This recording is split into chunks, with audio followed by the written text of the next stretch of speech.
Good morning, everyone, and welcome to the this 10 o'clock session of the Ready, Set, Go one-day conference presented by LMEA. I am absolutely honored to introduce the next presenter. He is officially the Vice President of Education for Con Selmer, but everyone here knows him as the most influential and inspiring person in our music education profession. He definitely shaped and changed my career and continues to shape and inspire 1,000 students, leaders, and teachers across the country. So please help me welcome Dr. Tim Lautzenheiser. Billy, thank you. Thank you. I remember adjudicating a concert band thing. I think it was one of the Bands of America regional events several years ago. And this young man came up and he said, "You know my dad?" And I said, "Well, who's your dad?" He said, "Bill Hawkap." I'm like, "Billy, you're bang, way to go." So thank you. That was a nice introduction. I'll have my mother listen to it, so it'll make her happy. Thinks I didn't waste my entire education. I know. I've got friends on here that I've been with, and people that, you know, you've heard this, or I've even had people call and say, "Would you please tell the story about this," or whatever. You're gonna have to put up with this cough. I'm sorry, and it's not COVID. Don't worry.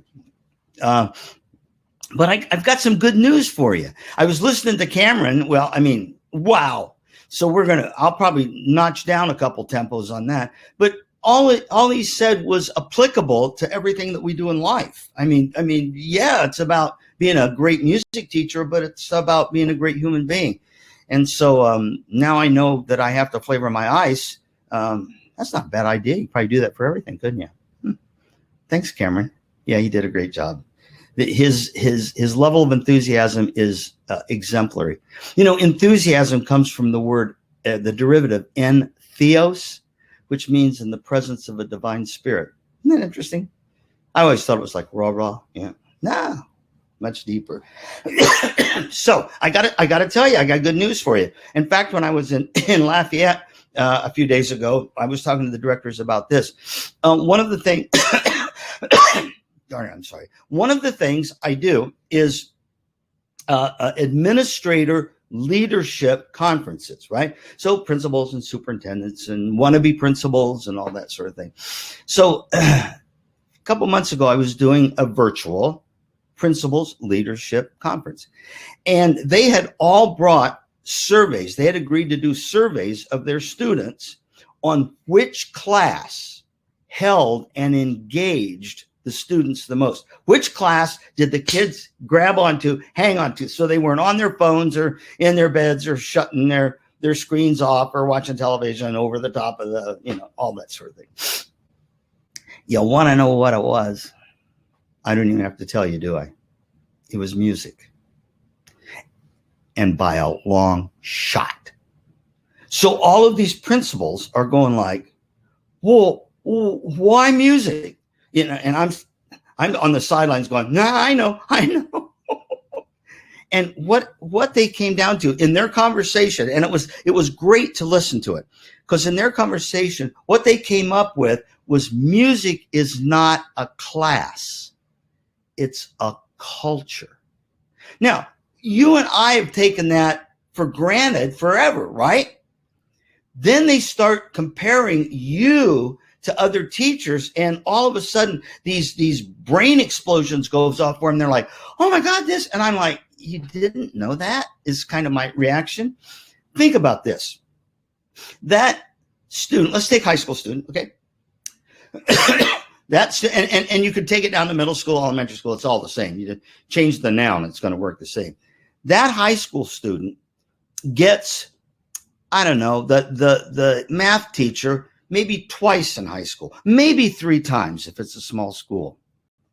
They get the band, choir, orchestra director every year, assuming they stay.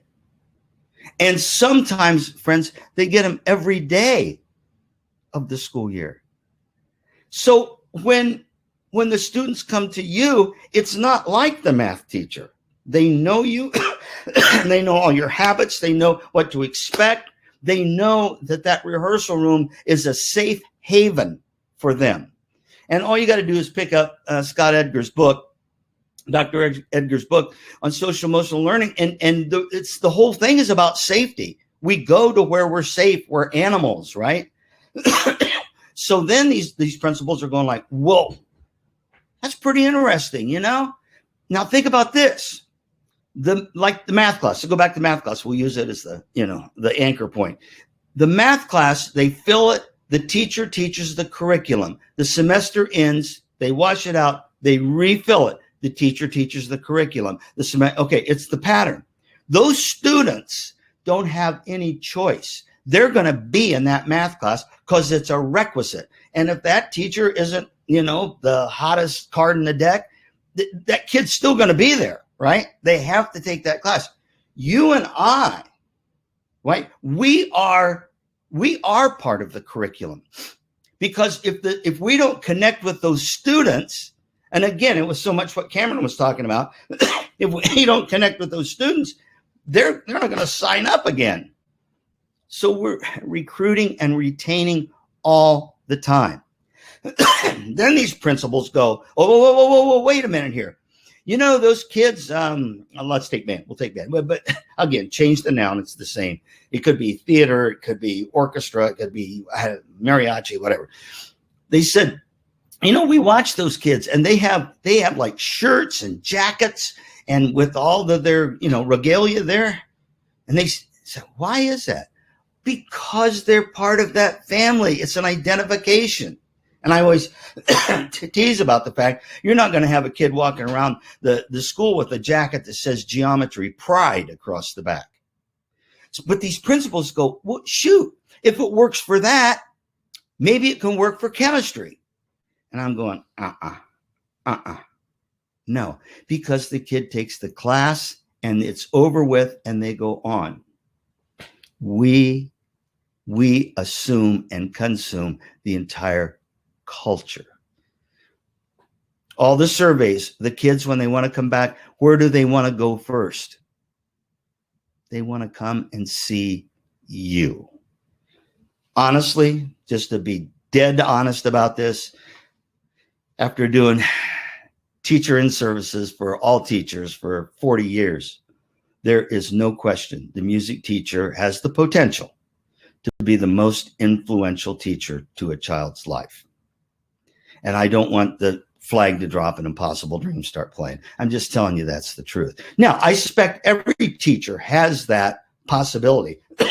But because of our discipline, music, art, we get to the heart and soul. We get down inside them and we ask them to express. That didn't happen in history class. So we connect with a different part of the person, the part that cares, that shares. And the habits that you create for them, God bless your heart, they can put on top of everything they do. Just think about when you chose your college. Like if you're going to be an architect, for example, you're going to choose a college with a great architectural program, right? You go out and research in which college has the greatest architect program. We choose our colleges based on the people, They say, I'm an LSU student. We say, I'm a Ray Kramer student.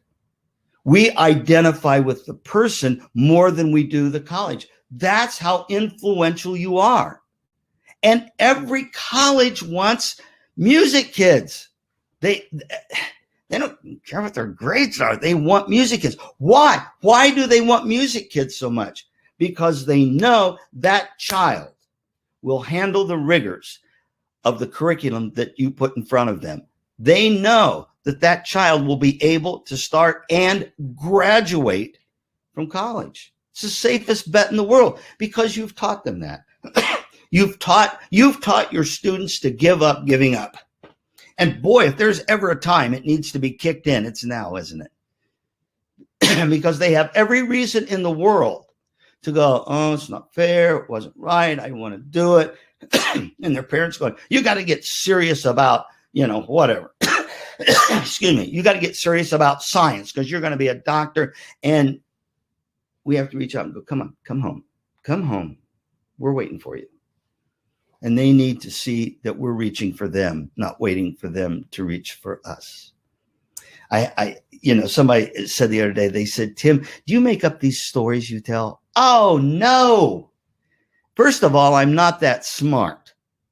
Secondly, the real ones are better than anything you could make up. So here's the one I heard the other day, and you can take advantage of this, maybe steal some stuff from it. Now, this is a Catholic school, so there's a little bit of difference here, but not much. So one of my friends called and he said, I got to tell you what happened, because, you're always talking about leadership and the kids and how important they are and how creative they are. He and his wife left for the summer, and he was all upset because in the spring, he didn't get the opportunity to recruit, right? And he was, so he gets to his leaders and, he says, we're going to have a couple years of this because I didn't get to recruit. And, so here's what these kids do while he's away.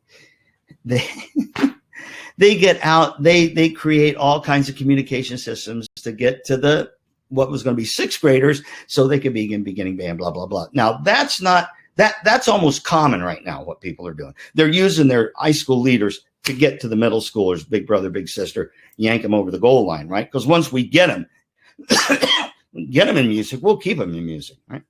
So he and his wife come home from their little time away, and one of the students called and said, Mr. I'll make up a name, Mr. Miller, please at 7:00 on Friday night, would you please come to the school? And he's like, sure. What do you guys got up? And they go, well, we got a little concert. Oh, isn't that delightful? They got together and they had some little chamber group. This is perfect. So he said he and his wife get there about 20 minutes early. And what they notice is cars are driving in and parents are getting out with their fifth, sixth grader, gonna be, right? And all these kids have T-shirts on alike that says, I'm looking forward to being a part of the blah, blah, blah, Bison, I don't know, band, choir, orchestra, whatever it is, right? And he said, there's tons of cars coming in. So they go into the courtyard where this little concert is supposed to happen outside, right? They go into the courtyard, and he said there's a little concert band set up, chairs and stands, and behind it, some percussion stuff. And he said 7:00 sharp, out walks some of the percussionists, and they start playing a cadence, right? And from the back, he said about 35 of the kids came marching through, and they had their band shirts on, right? And they came marching through down across, in the audience, they went through it. And then he said they came up, sat down in their chairs, and they played Strike Up the Band. That's pretty cool. Yeah. They thought this all up. Now it gets a lot better. Then a couple of the kids get up and do testimonials about what band has meant to their life and what, so forth, so forth. And he said, I'm just like, God, I never thought of this stuff. And then they played the alma mater. Well, most of the people would know the alma mater, right? And he said, so there was a crowd interaction. Then he said, one of the kids got up and said, we have a guest artist. We wanted to have a special soloist for the concert. And they introduced the soloist, who happens to be one of the policemen in town. And he was a percussionist when he was in high school.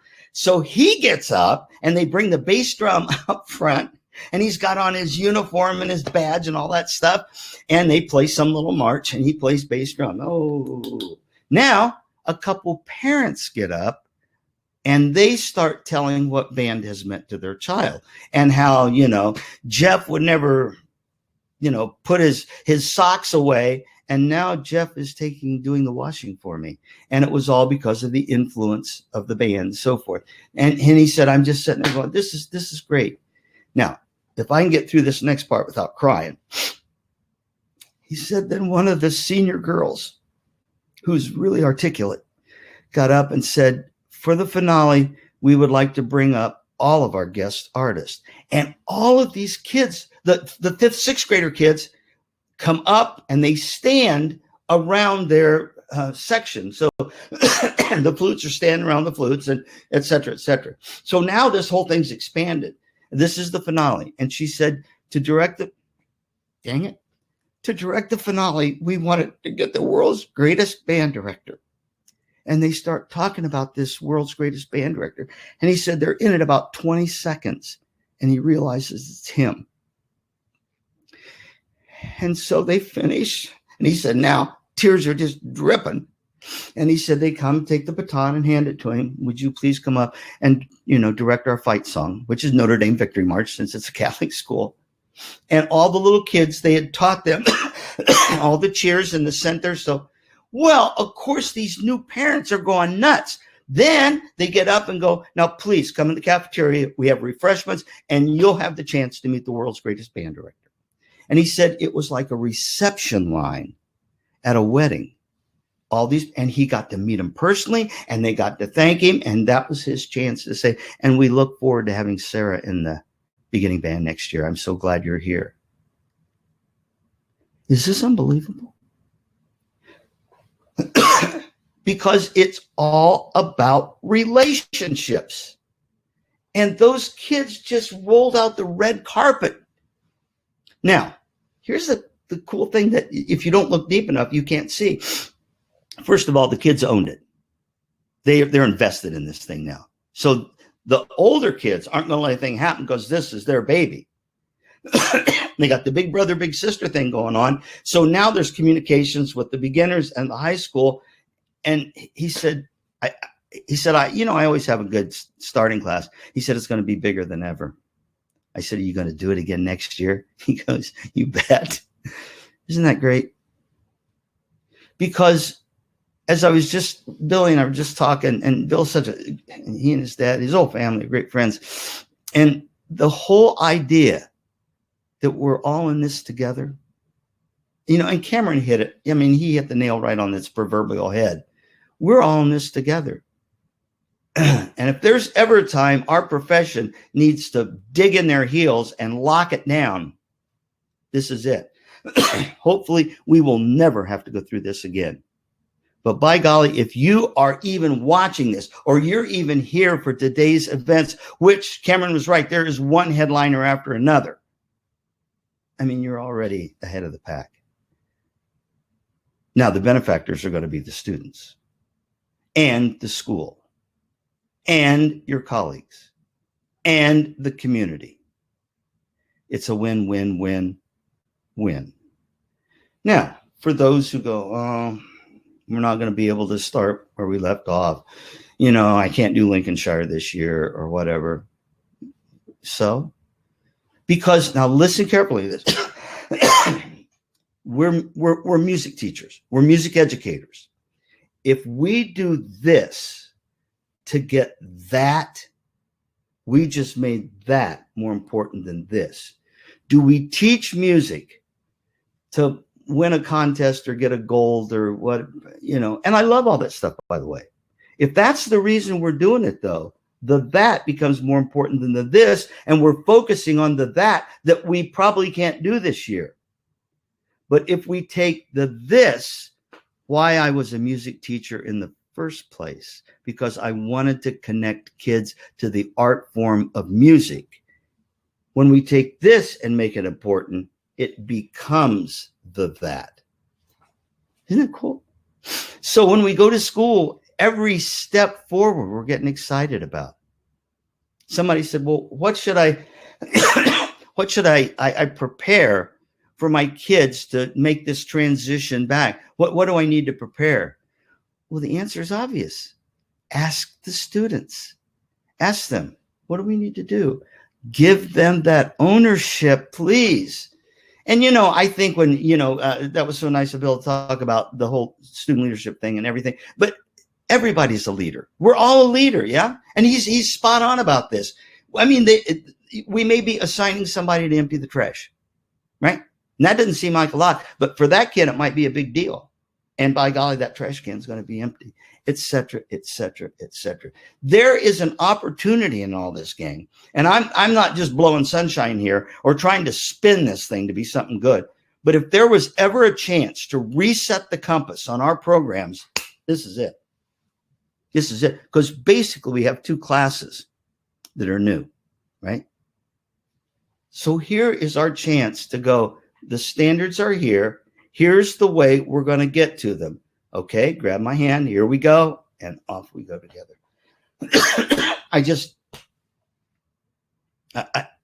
I get excited when I think about it because, you know, we can grunt all we want.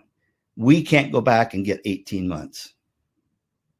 So what's that great phrase that says, you know, and I you know, the negative teachers are always, you know, they're loud. They're the ones you listen to. They're the ones squeaky wheel gets the oil and so forth thing. And they're like, well, it's not like it. No, of course it's not. But don't slash your other 3 tires because one of them's flat. Let's go get the spare. We're needed. That teacher in the school that kid loves. And for you band people on here that do marching band, I don't know how much louder a kid can yell, I love you, than to be in marching band. Oh my heavens. When I was down there, how do you stand it in that weather? But they do it for you. Do they do it for the band? Yes. Do they do it for the school? Yes. Do they do it to advance their own resume? Yes. But you are the one at the top of the list. They want to please you. And I'm not sure that's true with the math teacher. They just want to get a good grade on the math test. I would suspect that most of us are here because of a music teacher.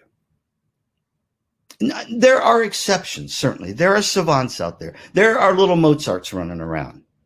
But most of us are here because some music teacher somewhere along the way we made a connection with, right? And the relationship started and we go, I want to do what you do. I want to be like you. You're my favorite teacher. I want to do that too. I want to make young people feel like I do when I'm around you. And not just on the box either, when I'm around you, because we're conducting both from the podium and off the podium. Isn't it amazing how things they remember about us? They come back and, as Cameron was talking about, and visit, and they go, you probably don't remember that day I was walking down the hallway and I had that t-shirt on and you said, well, it's a nice t-shirt, but probably the saying isn't appropriate. You might want to get it changed. And you know, ever since then, I've been real careful about what clothes I buy. Incidental comments. Hey, way to go, Mary. I'm so glad the girls' soccer team won. You remember when you said that to me, Mr. Johnson? No. Oh, man. Nobody else had even recognized this. Because they're with us all the time.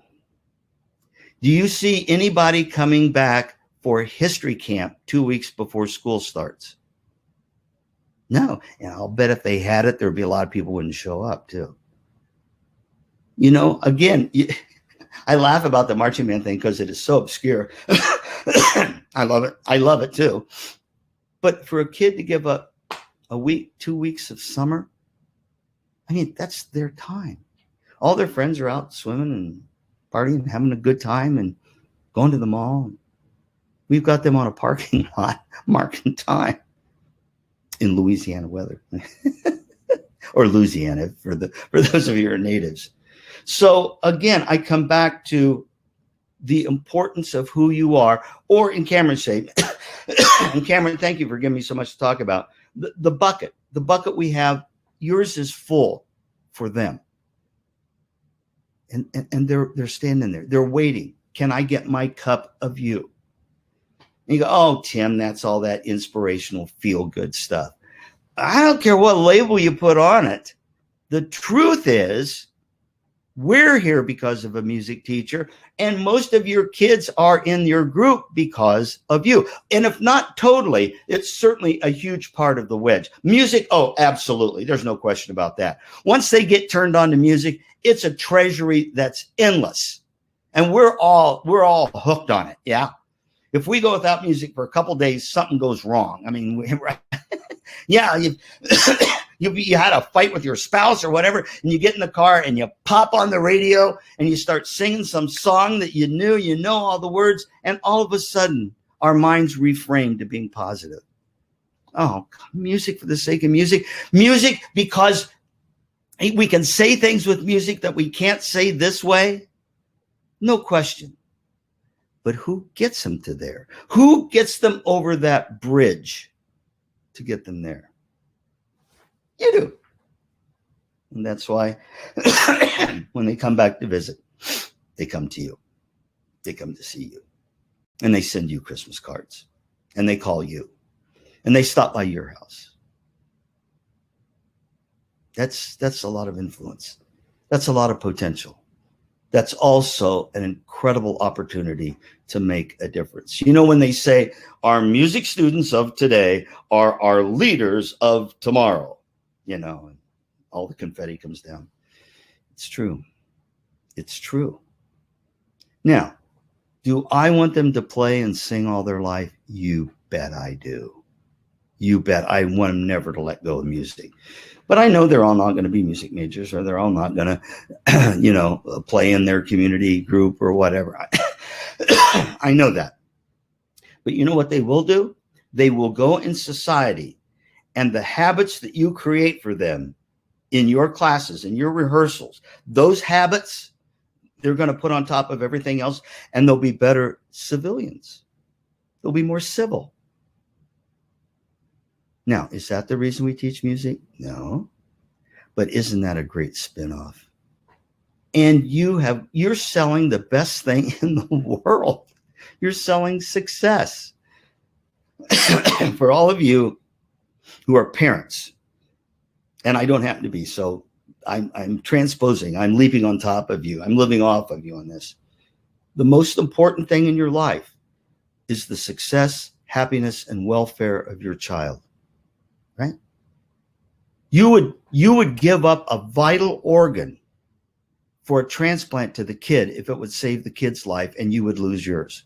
You wouldn't even think about it. You would just do it. Right?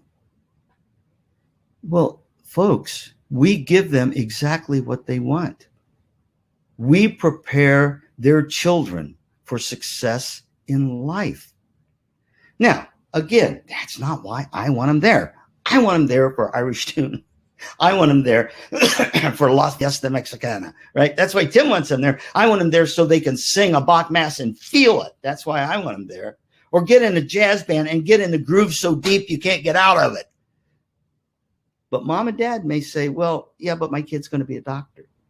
And that's our opportunity to take the advocacy information and say the highest admittance to medical school, percentage-wise, music majors. Us. Isn't that great? Parents, if the tables were turned and I were behind your eyes right now, I would do everything I could to get to those parents. I would use every bit of social media. I would have events to bring them in. I would have to tell the present parents, you get the new ones in here and you have some coffee hour or something and tell them how great this program is. I would do everything I could so mom and dad know this child has one shot at this. If they don't enter the portal now, they're probably not going to get in. They learn music in school. 90% of music is learned in school, right? You. So parents, hey, over here, I'm sending up the flag. Give me your kid. I'll make him better at everything he or she does. And you do. But mom and dad need to know that. That's why all you got to do is, is just Google and music advocacy. And there's just so much information there. You can pick and choose what you want. But to not do that is unfair. It's unfair to the parents. I lean towards the word malpractice, except we never, as Cameron said, we were never trained to do this. This was not part of our college curriculum. But this is what makes it work. And you know, in The Music Man, you all know the musical, The Music Man. Harold Hill, a scam artist, a charlatan, but convinced an entire community they needed a band because it would make their kids better. He knew nothing about music. He was tone deaf. But he sold that whole community on a band. And you remember at the end, when they finally realized they've been had and they've spent all this money on instruments and uniforms and all that sort of thing, and they've got him in the corner and all the townspeople are around and they got the tar and the feathers.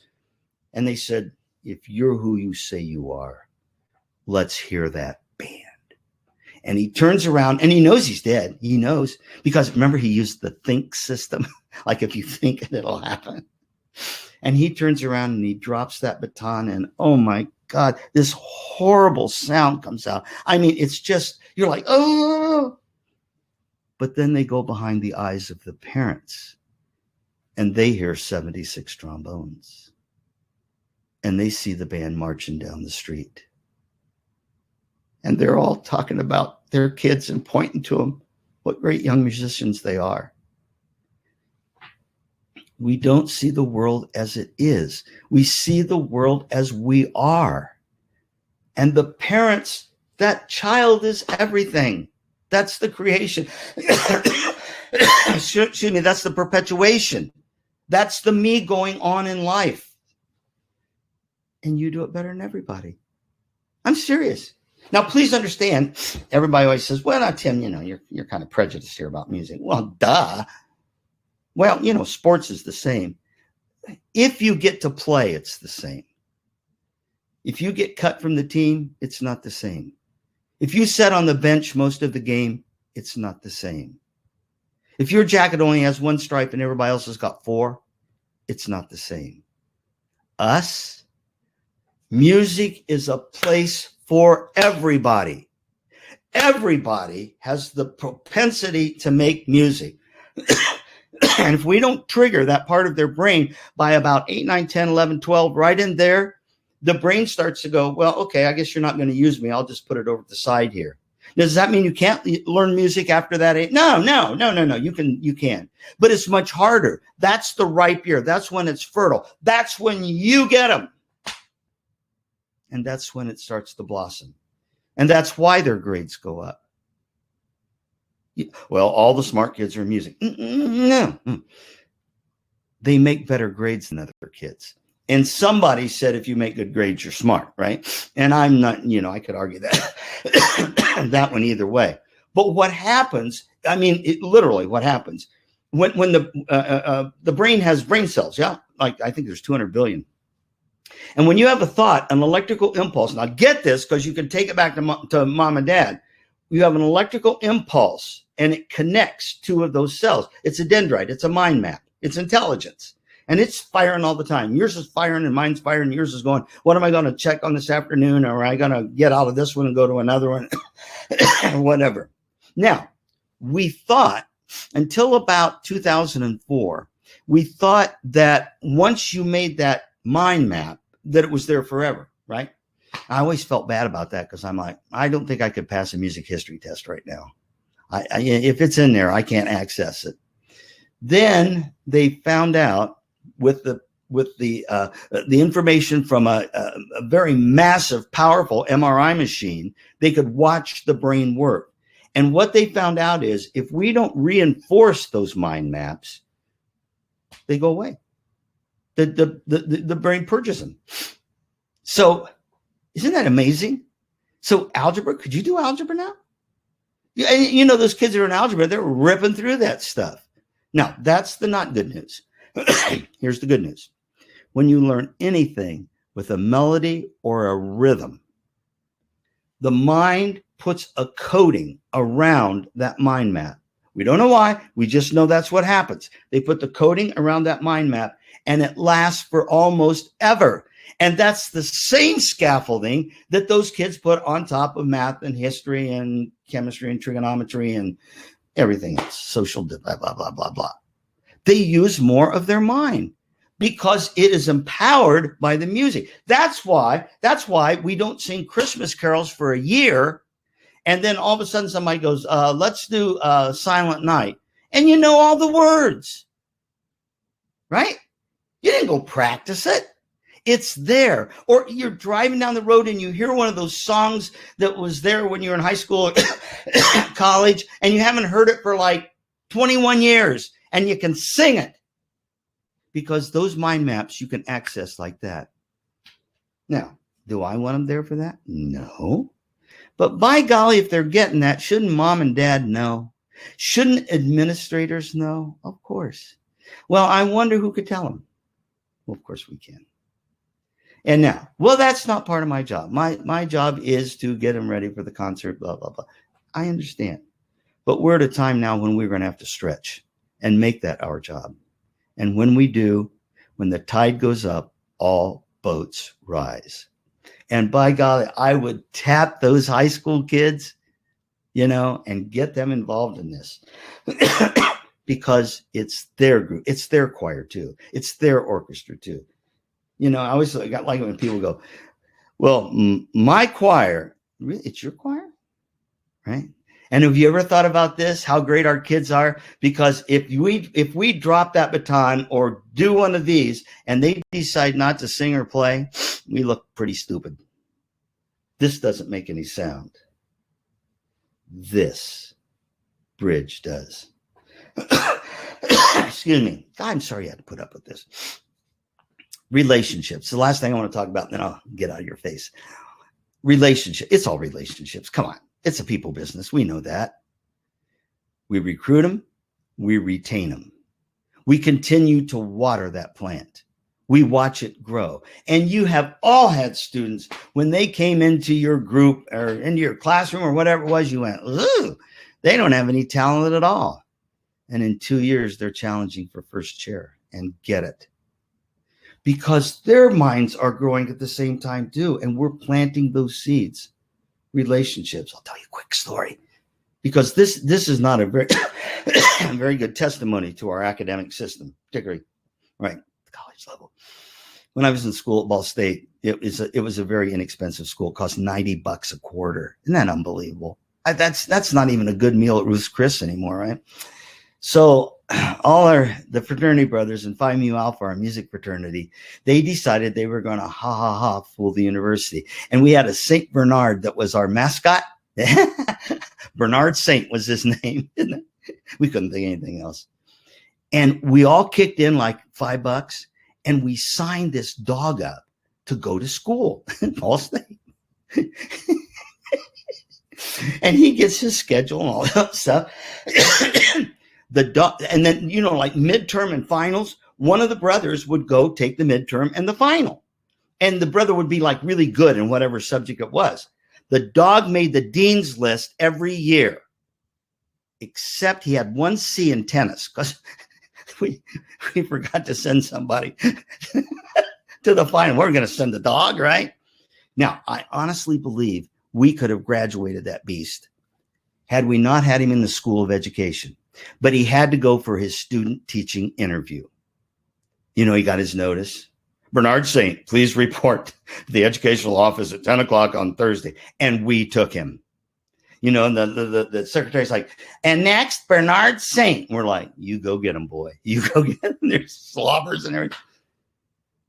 How can somebody be on a dean's list every year and somebody not recognize that human being, somebody not want to meet that human being, somebody not want to talk? Well, this is just 180 degrees from where you and I are. We are at the apex of relationships.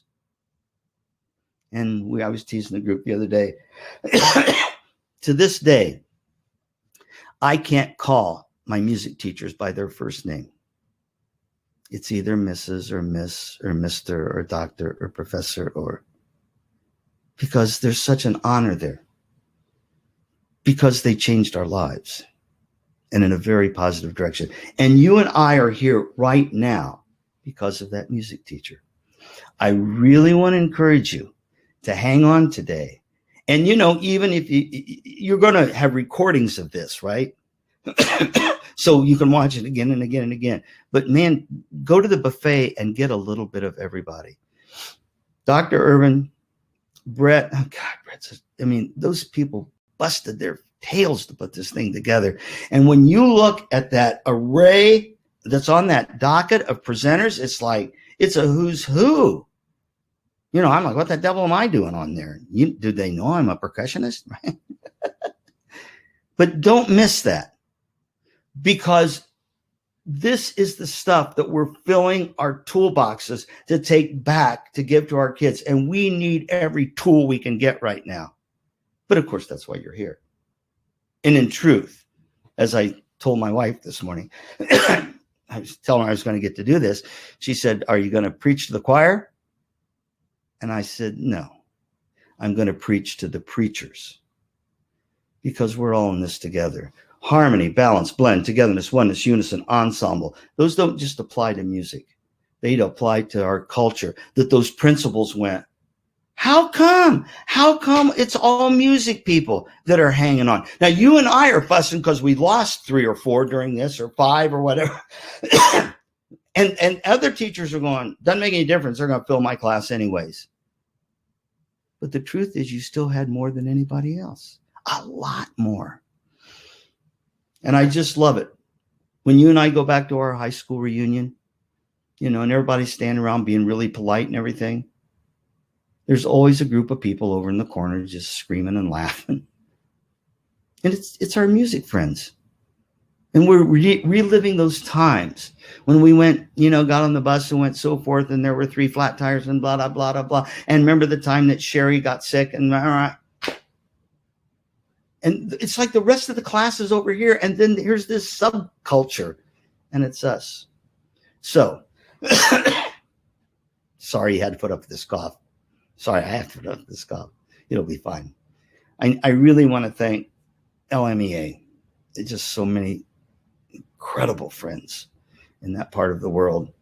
And yes, I want to come down and eat some of that good food too. And I need to thank Brett, who went many, many miles beyond to make sure that I got on today and didn't look like an idiot. And Dr. Irvin, who is just one of the greatest colleagues in the world I have. I know he's busted his tail on this one too. And, you know, it would probably behoove all of us just to take a second and write a little thank you note. Just say thanks. Because without that gift of your time, effort, and energy to put this together, you know, it would just be another Saturday for me. Now, you all know that you can get to me anytime you want. Google Tim Lautzenheiser. And you know that I answer every email. I answer every phone call. I'll get back to you. Communication is everything to me. And if you need help or want something, get to me. And if I can't get it for you, I can probably find somebody that can. Your students deserve that. You deserve that. It'd be fun to shirt tail on you and be a part of your program in kind of a goofy way, right? So good luck. Have a great rest of the day and continue to set the bar high for all of us. You are the ones that everyone wants to be like, including Tim Lautzenheiser. Thank you.